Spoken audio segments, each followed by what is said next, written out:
siyosiy tartiblarga qonun uchun o'zgartirishlar kiritilgan, yangilik kiritilgan.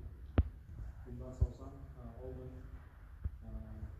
aholi tadbirkorlik faoliyati bilan imtiyozli kreditlangan fuqarolarga vaqtida to'lab kreditlarni yaxshi fuqaro yillik 7 yilga beriladi. Yillik 21% miqdorida beriladi. 2 yil imtiyozli davrda. Bu asosan xizmat ko'rsatish, ishlab chiqarish sohalariga beriladi. Nimamiz bor, kredit liniyamiz bor. Bu asosan shu o'zimizga biriktirilgan mahalla MFI'larga beriladi. Mana bizga agrar xizmatda mahalla biriktirilgan shulardagi fuqarolarga beriladi.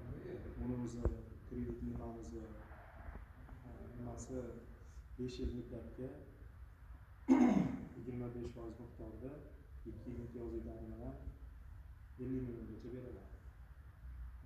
Biznesga birinchi qadam qadamimiz bor, fraktimiz bor. Bu asosan tartibi bir xil 5 yil muddatga yillik 25% miqdorida 17 millionga beriladi. Bu sug'urta qaytmaslik nimasi bilan beriladi, polis bilan beriladi. 50 millionimiz kafillik asosida beriladi.